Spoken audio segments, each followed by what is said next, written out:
Hello hi नमस्ते, कैसे हैं आप सब? फर्स्ट क्लास होंगे। 5D में रह रहे हैं क्या? 5D में रह रहे हैं तो बहुत ही अच्छी बात है। चलिए बात करते हैं रीयूनाइट होने से पहले आप क्या करें। अगर आप ट्विन फ्लेम जर्नी में हैं तो रीयूनियन के बारे में जानते ही होंगे, तो रीयूनाइट होना भी जा रहे होंगे। तो रीयूनाइट होने से पहले आपको क्या करना है, चलिए जान लेते हैं। ट्विन फ्लेम जर्नी जो कि काफ़ी पेनफुल जर्नी है, ये आपको पता ही है। बहुत से पापड़ बेलने पड़ते हैं, इसमें बेलने पड़ते हैं ना, बहुत से पापड़ बेलने पड़ते हैं। ये लगता है कि बस इस जर्नी को छोड़ ही देते हैं, गिव अप करने का मन करता है। But never give up, never surrender. मैंने तो अपने लाइफ का एक ही मोटो बना लिया था जब मुझे पता भी नहीं था कि मैं ट्विन फ्लेम जर्नी में हूँ। मैं हमेशा हर किसी से यही कहती थी, never give up, never surrender. उस मामले में जब जब कोई मुसीबत आ रही होती थी तब, तो it means never give up, never surrender आपको करना पड़ेगा। पापड़ तो आपको बेलने ही पड़ेंगे, पापड़ बहुत ज़्यादा बेलने पड़ते हैं जी। और अगर पापड़ ढंग से ना सुखाए गए तो करारे नहीं तलेंगे। तो पापड़ करारे खाने यानी कि कर्रम कर्रम कुर्रम कर्रम, तो असहनीय धूप को तो सहना ही पड़ेगा। क्या समझे? चलिए समझ को समझ लेते हैं। नंबर 1, रीयूनाइट होने से पहले आपको क्या करना है, हीलिंग प्रोसेस पर आपको लगातार काम करना है। नंबर 1 यही है कि आपको अपने हीलिंग प्रोसेस पर लगातार काम करना है। अपने TF से सारे गिले शिकवे शेयर करें। दूर हैं, पास हैं, कैसे भी करके, कोशिश करके, प्यार से, बिना आर्ग्यूमेंट के। फिर भी थोड़ी बहुत आर्ग्यूमेंट हो सकती है, बट अपनी समझ से आप बात बिगड़ने मत दीजिए। साथ इनर वर्क करते रहिए। दोनों को एक साथ इनर वर्क करना होगा। आप उन्हें थोड़ा बहुत गाइड कर सकते हैं, चाहे उन्हें ना पता हो कि वो ट्विन फ्लेम जर्नी में है कि नहीं। मैंने तो ऐसे ही किया था, उनको थोड़ी बताया था कि वो ट्विन फ्लेम जर्नी में है, लेकिन गाइड करती रहती थी, चलो अब ये करना है, चलो अब ये करना है, ये मंत्र करना चाहिए, ये करना चाहिए, थोड़ी देर मेडिटेशन करो, ऐसे बैठते हैं वैसे बैठते हैं, थोड़ा बहुत बताना पड़ता है। तो हीलिंग प्रोसेस में आप अपने आप में भी लगे रहिए और अपने पार्टनर को भी कहिए। दोनों काम एक साथ आप दोनों कर सकते हैं। और इनर वर्क को करते रहिए, इसे कभी भी मत छोड़िए, जीवन पर्यंत कभी मत छोड़िए, क्योंकि ट्विन फ्लेम जर्नी जो है स्पिरिचुअल जर्नी ही है। ये कोई अलग से हस्बैंड वाइफ का खेल नहीं है, ये बिछड़ के दोबारा मिलने का गेम नहीं है, ये कोई सेक्सुअल एनर्जी का गेम नहीं है कि आपको बस भाई रीयूनाइट होके इसी काम में लगे रहना, मज़े आ जाएंगे। ये गलत चीज़ मत सोचिएगा। ट्विन फ्लेम जर्नी एक स्पिरिचुअल जर्नी है जो कि अपने अंदर के ईश्वर को जगाती है, अपने अंदर के ईश्वरत्व से मिलाती है और आपके अंदर के ईश्वर से और हायर स्पिरिचुअल जर्नी की तरफ आपको लेकर जाती है। ठीक है। नंबर 2, रीयूनाइट होने से पहले आपको क्या करना चाहिए? ट्रिगर होने वाली बातों पर रिस्पॉन्ड करना छोड़ दीजिए। ट्रिगर होने वाली बातों पर रिस्पॉन्ड करें बट रिस्पॉन्स ना दें। समझ गए? गलत बोला था, समझ जाइए। नंबर 2 को मैं एक बार और रिपीट करती हूँ। ट्रिगर होने वाली बातों पर, अगर आपका DM आपको ट्रिगर कर रहा है, आपका ट्विन फ्लेम आपको ट्रिगर कर रहा है, तो रिस्पॉन्ड कीजिए, रिस्पॉन्स मत दीजिए एकदम से कोई रिस्पॉन्स ना देना भी रिस्पॉन्ड करना ही है। DM या DF को मन से माफ़ कर दें और सोचें शायद उसका कहने का मतलब वो नहीं जो वो कह रहा था, या जो मैं सोच रही हूँ या सोच रहा हूँ। ठीक है, समझ लीजिए। दोनों ट्रिगर होना अवॉइड करेंगे तभी आपके पहिए घूमेंगे और किस्मत के लब चूमेंगे। बोलो ऐसा होगा। अगर किस्मत के पहिए आपके किस्मत के लब को चूमेंगे ना, तभी कुछ काम बनेगा। आपकी किस्मत का पहिया तभी घूमेगा जब आप कुछ रिस्पॉन्स करना बंद कर दें, मतलब कि उछलना बंद कर दें। अच्छा इसने ये कहा, अब तो इसकी ऐसी की तैसी, और मैं इसको ये कह देता हूँ, इसने मुझे ऐसा कहा कैसे। इसका मतलब ऐसा अगर आप सोचते हैं, ट्रिगर हो जाते हैं, इट मीन्स आप अपने ईगो से डील कर रहे हैं। ओके। नंबर 3, रीयूनाइट होने से पहले आपको क्या करना चाहिए? ट्विन फ्लेम से अपनी बात करनी चाहिए और इनर वर्क करना चाहिए। बात आ रही है समझ में? तो आप अपना इनर वर्क करते रहिए, ट्विन फ्लेम से बात करते रहिए, नपी तुली बात कीजिए, प्यार भरी बातें कीजिए, थोड़ी सी एडवाइस दे दीजिए अगर आपको लगता है कि आप थोड़ा सा ज़्यादा समझदार हैं अपने ट्विन फ्लेम से। तो चाहे आपके ट्विन फ्लेम को ये पता भी ना हो कि वो ट्विन फ्लेम जर्नी में है, तो एक साथ इस तरह से काम करें, इनर वर्क करें, बात करें, अफर्मेशंस दें, उन्हें कहें कि मुझसे गलती हो तो मुझे माफ़ करना, तुमसे हो तो मैं माफ़ करूँगी। फिर आपको एक साथ यूनियन साइंस भी दिखने लगेंगे, और यूनियन साइंस आपको अगर आपको दिखने लगेंगे, वो कहेंगे अरे मुझे आज ये नंबर दिखा, तो आप उन्हें उसका थोड़ा सा मतलब बता दीजिए, अगर वो सुनने के मूड में है तो। अगर सुनने के मूड में है तो ज़बरदस्ती अपना ज्ञान थोपने की ज़रूरत नहीं है। वो डीएम थोड़ा सा लोअर एनर्जी में ही रहते हैं, तो शेयर कीजिए, लेकिन तब जब उनका आप समझ जाएं कि उनका मूड है। देखिए, अगर आप मेडिटेशन करते हैं ना, आप समझ जाएंगे आपका डीएम का कब क्या मूड है। उसे अपने अपने हिसाब से हैंडल कीजिए, उसे हायर सेल्फ में लेकर आइए। ये आपकी ड्यूटी है भाई, ये आपकी रिस्पॉन्सिबिलिटी है। अगर आप ये नहीं निभाएंगे तो फिर आपकी गई भैंस पानी में। नंबर 4, रीयूनाइट होने से पहले आपको क्या करना है चाहिए, चाहे कितना भी पेन हो आपको, चाइल्ड बॉन्डिंग क्लियर नहीं हुई हो, फिर भी एक दूसरे को आपको हील करने का पर्पस बनाए रखना चाहिए। ये है नंबर 4।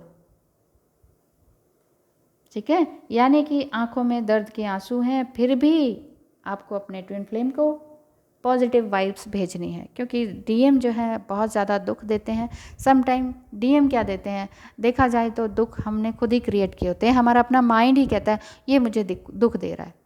अभी टीएफ या आपका डीएम आपको दुख दे रहा है, कल को उससे शादी हो जाएगी, आपकी मदर इन लॉ आपको दुख देने लगेगी। आई बात समझ में? तो हमें तब तक कोई परेशानी या दुख नहीं दे सकता है जब तक हम खुद ना चाहें। तो ऐसे तो सारी दुनिया देती है। कल को बच्चे होंगे, बड़े होंगे, वो कहेंगे, आप कहोगे वो बच्चा मेरा काम का नहीं निकला, ये मुझे दुख दे रहा है, मेरा कहना नहीं मानता है। आप ईश्वर का कहना तो मान नहीं रहे हैं, आप भी तो ईश्वर के बच्चे हैं। ईश्वर ने आपको ट्विन फ्लेम जर्नी में डाला है और आपको डीएफ बनाया है। डिवाइन डिवाइन को ऐसे ही हल्के में मत लीजिए इस वर्ड को। डिवाइन फेमिनाइन, एक दैवीय स्त्री हैं आप, दैवीय शक्ति हैं आप। इसको इतना लाइटली क्यों लेते हैं? बोलते सभी हैं मैं डीएम हूँ, मैं डीएफ हूँ, डिवाइन हूँ मैं। डिवाइन है तो रो क्यों रहे हैं आप? डिवाइन है तो जर्नी को छोड़ने की बात क्यों करते हैं? डिवाइन है तो गिव अप क्यों कर रहे हैं? क्यों हार मान रहे हैं? क्या ताकत नहीं? क्या अंदरूनी ताकत नहीं? क्या ईश्वर ने आपको हाथ पैर आँख नाक बुद्धि नहीं दी? लगाइए जोर, कीजिए काम इस पर। चाइल्ड बॉन्डिंग भी नहीं क्लियर हुई, उसको अपने आप से क्लियर कर सकते हैं, नहीं तो क्लास ले लीजिए, कोई क्लास ज्वाइन कीजिए, बहुत स्ट्रांग है तो। देखिए, इंसान का ना हर चीज़ खुद से डील कर सकता है, उसे किसी के पास जाने की ज़रूरत नहीं है। जर्नल लिखिए, डायरी लिखिए, अपने आप से बात कीजिए, अपने अपने दुख पीड़ा को, अपनी बहुत ज़्यादा दुख को ना अपने टीएफ से शेयर कर लीजिए। उसके अंदर भी दिल है, जब वो सुनने के मूड में हो उससे शेयर कीजिए। रियली ये भी हीलिंग का काम करता है। साथ में म्यूज़िक सुनिए। म्यूज़िक आप डीजे वाला म्यूज़िक मत सुनिए, बढ़िया म्यूज़िक सुनिए, 432 हर्ट्ज़ का म्यूज़िक सुनिए। खूबसूरत एनर्जी को गेन कीजिए। पूजा कीजिए। पूजा की क्यों कहते हैं, उसमें धूप दीप हवन इतनी खुशबू जलती है, खुशबू आती है, अपने आपके दिमाग को, अपने नाक को, आपके कान को खूबसूरत महसूस होता है, आपका इन्वायरमेंट बनता है। इन्वायरमेंट ही नहीं देंगे आप अपने आप को तो कैसे काम चलेगा बताइए?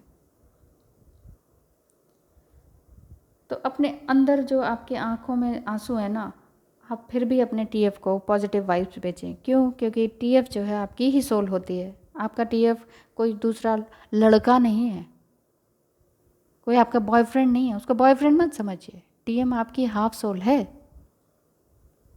अगर आप श्योर हैं कि ट्विन फ्लेम जर्नी में है, कई बार आप श्योर नहीं होते हैं। कार्मिक की वीडियो बनाती हूँ मैं, आप कहते हैं हाँ मेरा वो कार्मिक है, या कोई भी रिश्ता। नार्सिसिस्ट की बनाती हूँ, आप कहते हैं हाँ मेरे ये नार्सिसिस्ट है, हाँ मेरा डीएम ही नार्सिसिस्ट है।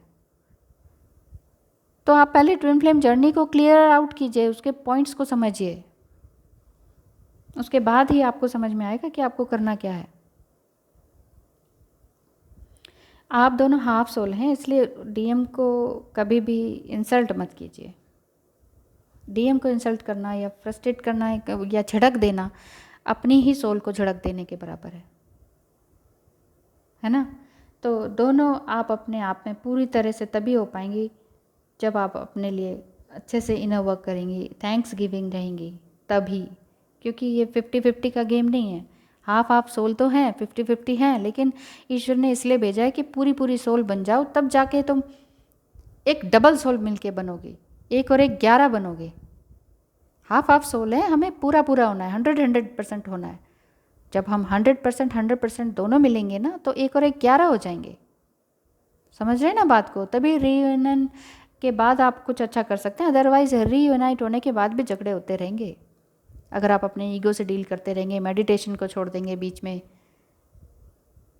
और आपको ये घमंड आ जाएगा कि देखा डीएफ हूँ मैं ही आगे थी, मैं ही इसको आगे लेकर आई हूँ। इतना मत कीजिए, ऐसे मत डील कीजिए अपनी इस ट्विन फ्लेम जर्नी को। प्यार में रहिए, कंपैशन में रहिए। एक चीज़ की आदत डाल लीजिए, अपने डीएम को आई लव यू और थैंक यू कहना शुरू कर दीजिए। वो चाहे कितना ही गंदा बोले ना, और उसको उल्टा बोलने के बजाय कहना okay I love you, thank you so much, जो भी तुमने मुझे कहा उसके लिए thank you so much and I love you and bye bye. देखना फिर क्या रिएक्शन होता है, बजाय कि आप गुस्सा करके डांट के झिड़क के भगा देते हो उसको। जब भी वो गलत बोले, गलत डिसीजन आपके सामने लेकर आए कि ठीक है मुझे तुम नहीं चाहिए, मुझे तो वही चाहिए जो मैं जिसके साथ मैं हूँ, यानी कि जो कार्मिक में है वो, क्योंकि उन्हें पता ही नहीं है ना कि वो ट्विन फ्लेम जर्नी में है। वो कंपैरिजन कर रहे हैं 2 गर्ल्स में, ये लूँ या वो लूँ, हाँ वो ज़्यादा बेटर है। फिर उसको बताने आ रहा है अपनी ट्विन फ्लेम को, जबकि उसे पता नहीं है वो उसकी ट्विन फ्लेम है। उसको बताने आते हैं कि सुनो मैं ना उसी के साथ हूँ, तुम्हें बाय बाय करने आया हूँ। तो बाय बाय करने क्यों आए हो? क्योंकि तुम्हें अंदर से पता है कि यही है शायद। वो क्लियर आउट नहीं हो रहे। क्लियर क्यों नहीं हो पा रहे? क्योंकि डीएफ ही थोड़ी सी क्लियर नहीं है, डीएफ ही शक करती रहती है हर समय। इस वजह से ये आपका इन एंड आउट का गेम चलता रहता है। जब भी वो आपसे कुछ ऐसा कहने आए, दिल तोड़ने वाली बात करने आए, उन्हें कहे आई love you, thank you so much. Reaction देखिएगा फिर। नंबर 5, रीयूनाइट होने से पहले आप क्या करना चाहिए? आपको पूरी तरह से ऑथेंटिक हो जाएं। ऑथेंटिक मतलब अपने आप से ऑथेंटिक हो जाएं। अपने आप से ऑथेंटिक मतलब जैसे आप अंदर से हैं ना, वैसे ही अपने आप को समझिए। प्रिटेंड मत करिए। प्रिटेंड करना क्या ज़माना गया। 2020 का टाइम है, न्यू ट्रांसफॉर्मेशन का टाइम है। प्रिटेंड करने का ज़माना गया जी। देख ही रहे होंगे आप देश दुनिया में क्या हो रहा है। कुछ भी प्रिटेंड नहीं है, कुछ नहीं छुपा, सब ट्रांसपेरेंट, सब दिखाई दे रहा है सबको। अब ना खुद से कुछ छुपाना है, ना ट्विन फ्लेम से कुछ छुपाना है, ना खुद को लेट डाउन करना है, ना ट्विन फ्लेम को लेट डाउन करना है। यही ऑथेंटिसिटी है। ना खुद को जज करना है आपने, ना ट्विन फ्लेम को जज करना है। खुद को प्यार करना है और ट्विन फ्लेम को भी प्यार करना है। यही आपकी ऑथेंटिसिटी होनी चाहिए। यही होती है ऑथेंटिसिटी। फुली ट्रांसपेरेंट होंगे तभी रिश्ता चलेगा, चाहे कोई भी रिश्ता हो, चाहे आप ट्विन फ्लेम जर्नी में हैं चाहे नहीं। फुली ट्रांसपेरेंट होंगे। मेरे दिल की बात तुम्हें मैंने कह दी, अच्छी लगी तो अच्छा, बुरा लगा तो सॉरी। इस तरह से क्लियर होनी चाहिए बात। बुरा लगा तो क्यों, बुरा लगा कि तुम मन में ना रखो, उसके अंदर भी ये भाव हो और वो बताए कि देखो जी मुझे तुम्हारी ये बात बुरी लगी। इतना ट्रांसपेरेंसी, इतने क्लियर बात होनी चाहिए। या आपको डाउट हो कि इसने मुझे ऐसा क्यों कहा, ये वर्ड क्यों यूज़ किया, या इस तरह की बात क्यों करी, तो क्लियरली इंसान पूछ सके आकि एक्सक्यूज़ मी आपने मुझसे ऐसी बात क्यों करी, क्या मैं इसका गलत मतलब, मेरा मत आपने जो कहा उसका मीनिंग मैं ये निकाल रही हूँ, क्या ये सही है? तो बात क्लियर होती है। बात क्लियर करो, आगे बढ़ो। बात क्लियर करो फिर आगे बढ़ो। फिर तीसरी कोई बात हुई, फिर क्लियर करो, फिर आगे बढ़ो। एक ही बात में उलझे रहते हैं, फिर दूसरी आती है, फिर उसको पकड़ लिया, तीसरी आती है उसको पकड़ लिया, ढेर बना दिया अपने दिल में कचरे का। मत कीजिए ऐसा, ठीक है? और अगर आप रीयूनाइट हो चुके हैं तो हल्ला ना मचाएं, ढिंढोरा ना पीटें, किसी को ना बताएं कि क्या चल रहा है। बस आप अपने दोनों तक सीमित रखें कि आपके बीच में क्या चल रहा है। और उसके बाद रीयूनाइट होने का मतलब शादी नहीं होता है। रीयूनाइट मतलब अपने जितने भी चाइल्डहुड बॉन्डिंग्स हैं, जितना भी आपका नेगेटिविटी है, उसको पुल आउट करना है, खींच के बाहर निकाल देना, ख़त्म कर देना, जला देना है, भस्म कर देना है और प्यार की नदी में बहना है, कंपैशनेट होना है, सिंपैथी एम्पैथी के साथ जीना है, ह्यूमैनिटी करना है, नॉन लिविंग थिंग के साथ भी अच्छे से रहना है, ठीक है। तो रीयूनाइट होने का ये मतलब है। और अगर रीयूनाइट होने के बाद मैरिज हो जाती है, उसके बाद तो आप पूरी दुनिया के लिए काम करेंगे। अगर ऐसा है तो अभी से बधाई दे देते हैं, क्योंकि हम ना अपनी लाइफ को खुद बनाते हैं, चाहे फाइनेंशियल हो, फिज़िकल हो, मेंटल हो या इमोशनल हालात कैसे भी हों, ये हम अपने लिए खुद बनाते हैं। We can create everything. So eat healthy, drink healthy, think healthy and act healthy. Thank you so much for watching. Bye bye. See you again.